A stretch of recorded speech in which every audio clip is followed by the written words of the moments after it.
Bonjour les amis, ça ne peut plus durer. Je ne sais pas ce que foutent les associations dites antiracistes, mais faut qu'elles interviennent. Éric Zemmour, il peut pas continuer à attiser la haine comme il le fait lors de son déplacement en Israël. Alors, il arrête pas de dire du mal des musulmans, il arrête pas de dire qu'on est dans une guerre de civilisation, il ose plaindre les sionistes après ce qui s'est passé. Bon, on sait pas, hein, les sionistes, ils disent qu'ils ont eu 1400 morts, ils disent qu'il y a eu des crimes abominables, ils disent qu'on a découpé des bras, qu'on a violé des bébés, tout ça, qu'on a coupé des seins, tout ça, on n'en sait rien, c'est peut-être la propagande sioniste, on n'a pas de preuves. Donc, et Éric Zemmour, il surfe là-dessus, il a été sur le mur des lamentations, et puis,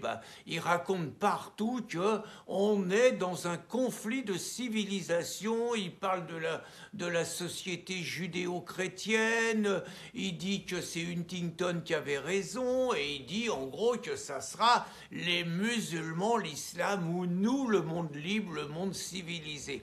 Puis le plus grave, c'est que il est reçu comme un chef d'État là-bas. Attendez, hier il a tenu un meeting à Netanya. Alors déjà c'est pas un hasard, hein, Netanyahou, il l'a fait exprès pour provoquer encore.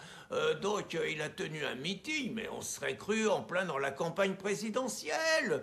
1000 personnes, ils ont refusé plein de monde, une salle enthousiaste, c'est tout juste si les mecs ils criaient pas Zemmour président et tout, c'est pas possible, c'est le seul homme politique qui tient un diagnostic pareil, donc vraiment un discours de guerre, quoi, c'est pas possible.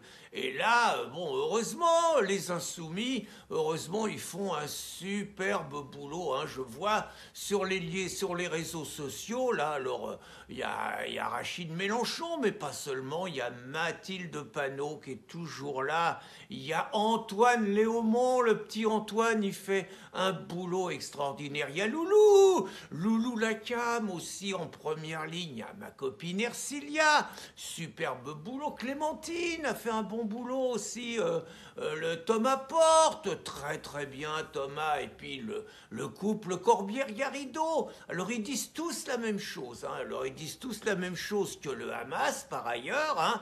C'est-à-dire ils disent qu'en ce moment Israël ils font des crimes de guerre, ils disent que Netanyahou c'est un boucher, il est méchant, c'est pourtant un juif, hein, mais peut-être pour ça d'ailleurs qu'il est méchant, on ne sait pas, mais qu'il tue par plaisir plein de femmes et encore plus d'enfants de Gaza. C'est par plaisir, hein, parce que c'est parce que en fait ça sert à rien. Il dit que le Hamas c'est une petite minorité et que c'est les civils qui payent. Donc il parle de crimes de guerre, rien de moins. Ils veulent traîner Bibi au tribunal international de la haie. Et puis là, ils ont trouvé un truc, ils ont dit, oh là là, c'est affreux, il y a 2 enfants français qui sont morts et la mère, elle est gravement blessée. Alors c'est marrant, cet intérêt des insoumis pour les enfants, parce que par exemple, quand Mélenchon il était à Marseille, il y a 2 jeunes aussi, Laura et Morane, qui ont été assassinés, égorgés par un clandestin tunisien, et Rachid, il était député de Marseille, il a jamais eu un mot. Et puis quand Lola, elle se fait massacrer, violer, torturer par une clandestine algérienne qui n'a rien à faire ici, ils nous interdisent d'en parler, ils disent que quand on en parle, c'est de la sordide récupération. Mais pour les enfants de Gaza, là on a tous les droits. Mais ils ont pas eu de chance parce qu'apparemment, les 2 enfants, c'est 2 enfants d'une mère djihadiste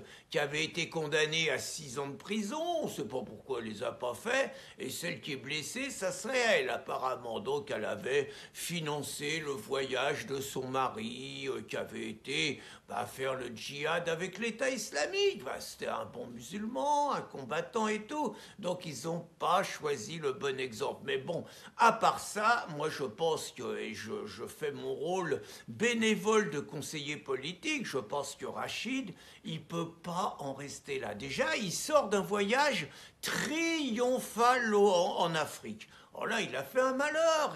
Il a raconté aux Africains qu'ils avaient été victimes de l'esclavage au XIXe siècle et victimes du colonialisme au XXe, et que le XXIe, il fallait vraiment qu'ils se rattrapent de tout ça et qu'on devait les soutenir. Alors, il a été correct, hein. Il n'a pas parlé de l'esclavage des Noirs contre les Noirs. Non, non. Il n'a pas parlé de l'esclavage des musulmans qu'on castrait plein de Noirs. Il n'a pas fait du Tidiane Ndiaye ou du Kakoutigori. Non, non. Il s'est bien tenu à table, Jean-Luc. Il a raconté ce que les Africains, ils avaient envie d'entendre, que tout, il était de la faute des Blancs.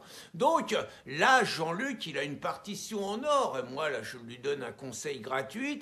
Il ne peut pas abandonner le terrain à Éric Zemmour, le sioniste. Il faut que Jean-Luc, il prenne un avion tout de suite, il embarque ceux dont je vous ai parlé, les meilleurs de chez les meilleurs des jeunes insoumis, et il faut qu'il aille tenir un meeting à Gaza, en plein dans le centre de Gaza. Là, je suis sûr, hein, mais Zemmour avec son millier de supporters, un charlot, là. Et Jean-Luc, il serait un héros. Il viendrait avec sa djellaba. Faut quand même respecter les coutumes locales, hein. Et puis, bah, Ercilia, tout ça, serait obligé de se voiler. Mais c'est normal, on respecte les coutumes locales. Et là, il ferait un meeting, je suis sûr, extraordinaire, mon copain Jean-Luc. Et puis, bon, il y aurait deux solutions. De toute façon, c'est bénéfique pour lui, le conseil que je lui donne.